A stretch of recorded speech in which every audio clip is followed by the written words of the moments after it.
अस्सलाम वालेकुम friends, agriculture online के साथ मैं हूं फ़ारूक एजाज़ और आज की वीडियो में हम बात करेंगे रैबिट्स के हवाले से।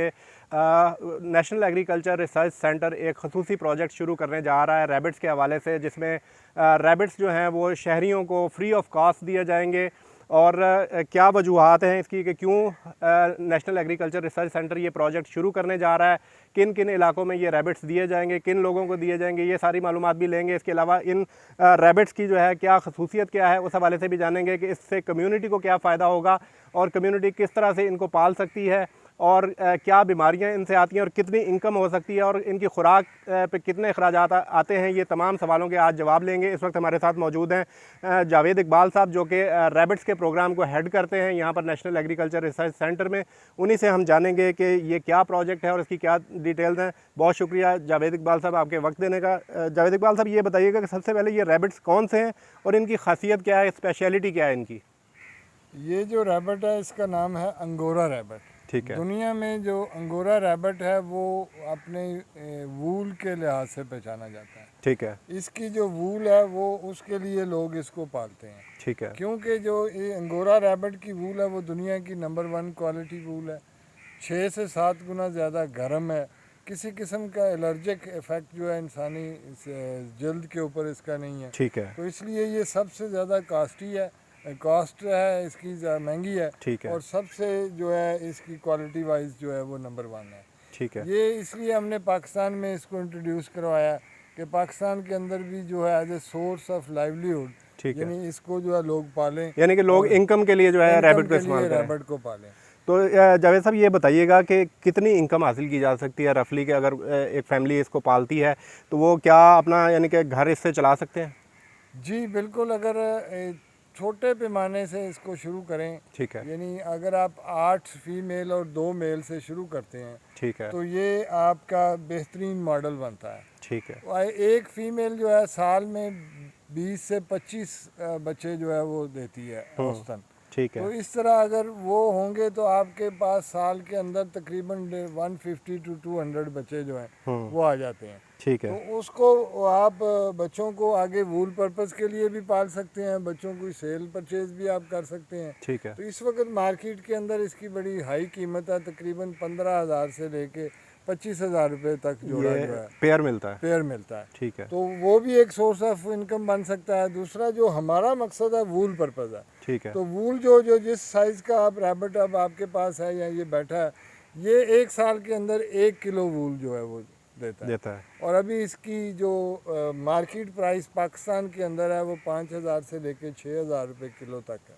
वूल की प्राइस है। ठीक है। यानी रैबिट आपके पास है, वूल जो है वो 5-6 हज़ार रुपये की किलो की बिक जाती है। ठीक है। बाकी इसके ऊपर अगर आप इसको इसके सही हैबिटेट यानी इलाके में रखते हैं तो वहाँ पे इसका कोई ख़र्चा नहीं है। मौसम जो है इसको चाहिए, आज़ाद कश्मीर, गिलगित बल्तिस्तान और KPK के इलाके जो ठंडे इलाके हैं वहाँ पे आप इनको पालेंगे और आम जो सब्ज़ चारा है जो उस इलाके में अवेलेबल है वो आप इनको देंगे तो कोई यानी फैमिली लेबर की भी ज़रूरत नहीं है। आप अपनी फैमिली लेबर से इसको जो है वो पाल सकते हैं। ठीक है नाजरीन, हम आगे चल के जावेद इकबाल साहब से ये भी पूछेंगे कि किन इलाकों में ये लोगों को फ्री देने जा रहे हैं, क्योंकि इन्होंने बताया कि बहुत ही कॉस्टली रैबिट्स हैं। ये तकरीबन 15 से 25,000 रुपये में पेयर ये बिकता है और तकरीबन 6,000 रुपये की एक साल में ये वूल देता है और काफ़ी जो है इनकम हासिल कर सकते हैं शहरी इससे। जावेद इकबाल साहब, ये बताइएगा कि इनकी खुराक क्या है और बीमारियों के हवाले से थोड़ा सा हमारे नाजरीन के लिए तो जैसे बताइएगा। मैंने पहले अर्ज़ किया कि जो भी सब्ज़ चारा है उस इलाके के अंदर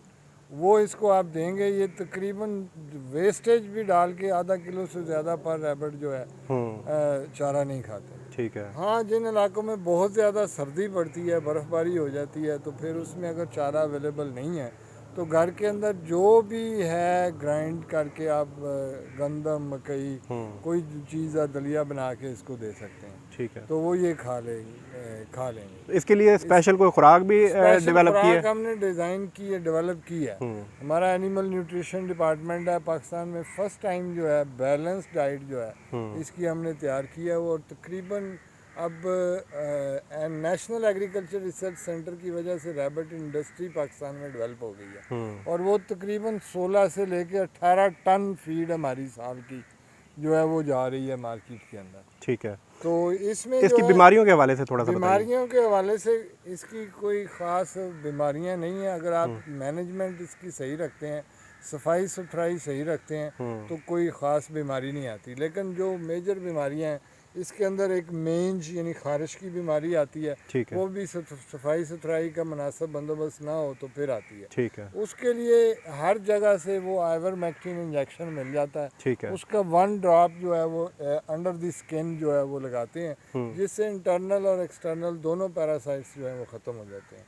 बाज़ दफ़ा जो है इसके कानों के अंदर जो है वो फंगस लग जाती है। ठीक है। वो भी बाज़ दफ़ा नमी का ज़्यादा होना या मसलन कि सफाई सुथराई की कमी की वजह से, तो उसमें कोई भी एंटी फंगल क्रीम जो हमारे ह्यूमन बीइंग की है, ठीक है। वो आप इस्तेमाल करते हैं तो उसमें हो जाता है।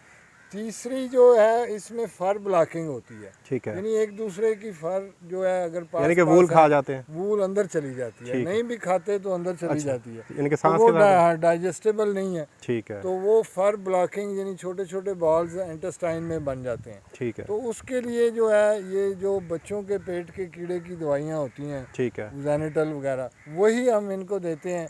वैसे हम रूटीन में हर तीसरे महीने वो दवाई दे के फ्लशिंग करा देते हैं, ताकि अगर कोई मसला हो वो तो ख़त्म वो हो खुद जाए। ब खुद जो है वो साफ़ हो जाए। अच्छा, इसकी वूल के हवाले से बताइए कि साल में कितनी मरतबा इससे वूल साल उतरती? में यह है कि जब बच्चा पैदा होता है तो पहली दफ़ा वूल जो है वो 8 महीने बाद लेते हैं। ठीक है। उसके बाद हर 3 से 4 माह बाद जो है वो वूल हम लेते रहते हैं। उसके अलावा अभी जो है डिपेंड करता है कि जिस बंदे को आप सेल कर रहे हैं उसकी डिमांड 3 इंच की है, 4 इंच की है, 2 इंच की है, तो उस हिसाब से भी आप साइकिल को तो जितनी ज़्यादा लंबाई होगी उतना रेट भी ज़्यादा होगा वूल का? नहीं, वो डिपेंड करता है जो थ्रेड बना रहा है उसकी अपनी डिमांड है। ठीक है। कोई 2 इंच वाले से बना रहा है, कोई हाथ से थ्रेड चरखे पे बनाता है, कोई मैकेनिकल बनाता है, तो उसकी अपनी अपनी जो है डिमांड होती है। अभी हमने फार्मर्स को लिंक करना है कि इसका सेल हो, वूल की सेल हो और आगे प्रोडक्ट बने। अभी एक प्राइवेट आदमी इस्लामाबाद में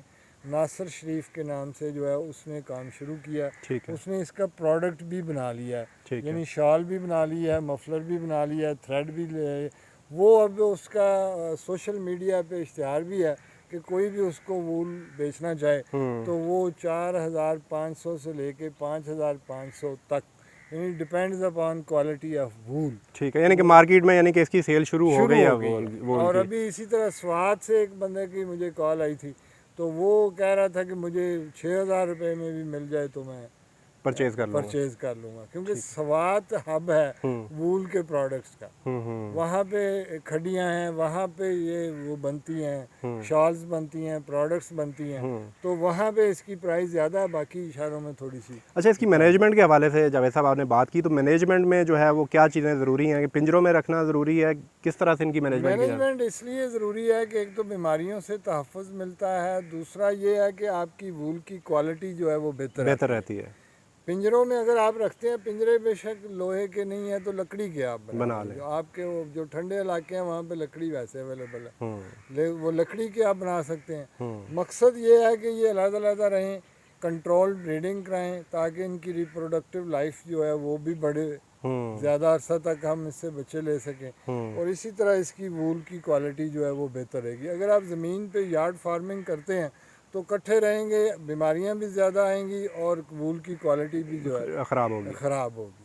जावेद साहब ये बताइएगा कि जो मॉडल आपने बनाया है जिसमें आप फ्री ये रैबिट्स देंगे, तो वो मॉडल क्या है बेसिकली? वो ये है कि अब हमने इस प्रोजेक्ट को हमारे चेयरमैन साहब के विजन के मुताबिक हमने गिलगित बल्तिस्तान में एक प्रोजेक्ट शुरू किया है। ठीक है। गिलगित बल्तिस्तान में हमारा ऑफिस है जगलोट में, तो अब वहाँ पे एक तो हमने अडाप्टेबिलिटी स्टडी करेंगे कि उस एनवायरनमेंट में इनका बिहेवियर जो है वो क्या होता है। ठीक है। दूसरा वो क्योंकि ठंडा इलाका है गिलगित का जो है, तो वहाँ के लोकल लोगों को ये तरगीब देनी है कि वो ये रैबिट पालें और अपनी इनकम को जो है वो बढ़ाएं। उसके लिए हम ये करने जा रहे हैं कि हम जो लोकल कम्युनिटी है, जैसे देहात है या दूसरे लोग हैं, उनसे कहेंगे कि वो 2-2, 4-4 लोग इकट्ठे हो जाएं, एक अपना कम्युनिटी ऑर्गेनाइजेशन हो जाएगी। ठीक है। तो जगह उनकी होगी, मैनेजमेंट उनकी होगी, हम उनको जानवर जो है वो 4 रैबिट फीमेल और 1 मेल जो है फ्री ऑफ कॉस्ट दे दें। फ्री ऑफ कॉस्ट जो है वो देंगे, ठीक है, लेकिन उसके एक मुआहदा होगा ठीक है, कि वो जो वहाँ टेक्निकल, हम उनको 1 हफ्ते की ट्रेनिंग भी देंगे ठीक है, और उसके बाद भी जो है टेक्निकल सपोर्ट देंगे। ठीक है, उसके बाद उनकी वूल के लिए उनको प्राइवेट सेक्टर से लिंक भी करेंगे, ठीक है, लेकिन उनको इनको तवज्जो से पालना होगा। और जो 4 फीमेल से पहली दफ़ा उनके पास बच्चे आएंगे, वो बच्चों में से हमें 50% वो जो है ठीक है, वापस कर देंगे। हम उनको अपने ऑफिस में नहीं लाएंगे, उसी कम्युनिटी के इर्द गिर्द और लोगों को जो है दे देंगे, देंगे, ताकि तेज़ी से इसकी जो है वो पैदावार जो है वो बढ़े और लोगों का रोज़गार जो है उसमें इजाफा हो।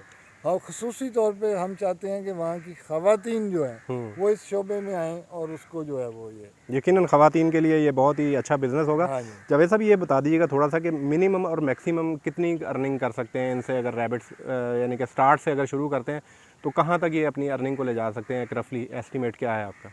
देखिए, ये वो कारोबार है जो सबसे जल्दी जो है वो रिटर्न देना शुरू कर देता है। यानी हम क्लेम करते हैं कि 6 महीने बाद जो है आपको रिटर्न आना शुरू होता है। बड़ी एक्सटेंसिव लेबर की ज़रूरत नहीं है, फैमिली लेबर से आप इस पे काम चला सकते हैं। तो इसके लिए ये मतलब जितने वो रैबिट रखेंगे, जितनी अच्छी मैनेजमेंट कर सकेंगे, उतना ज़्यादा। आप देखें, अगर एक रैबिट से जो बड़ा एडल्ट रैबिट है उससे आप 5,000 रुपया साल का कमाते हैं, तो अगर आपके पास जो है वो 50 रैबिट है तो 2.5 लाख रुपया आपका हो गया विदाउट एनी इन्वेस्टमेंट, ना कोई जो है उधर खर्चा।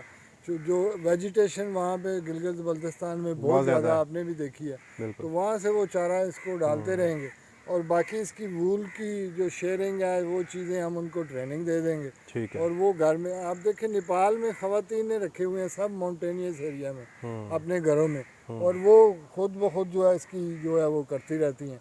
इसकी वूल की जो क्वालिटी है वो प्लकिंग की सबसे अव्वल क्वालिटी प्लकिंग है। सही। प्लकिंग से मुराद ये कि आप हम इसको हाथ लगाते हैं ये वूल आ जाती है, वूल आ जाती है। ये वाली वूल जो है ये बेस्ट क्वालिटी वूल है। सही।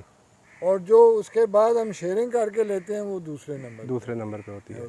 ठीक तो है। इस तरह वो जो है वो ख़वातीन इसको बेहतर तरीके से चला सकती हैं और अपने आमदन का ज़रिया जो है वो। बहुत शुक्रिया जावेद साहब, बहुत ही ज़बरदस्त प्रोग्राम शुरू करने जा रहा है नेशनल एग्रीकल्चर रिसर्च सेंटर, जिसमें कम्युनिटी को फ्री रैबिट्स दिए जाएंगे और उनसे 50% जावेद इकबाल साहब ने बताया कि बच्चे वापस लेकर दोबारा कम्युनिटी को दिए जाएंगे और इस तरह से यकीनन ये जो रैबिट फार्मिंग का जो कल्चर है वो फ़रोग पाएगा और यकीनन आगे चलकर रैबिट फार्मिंग से जो है कम्युनिटी फ़ायदा उठा सकेगी।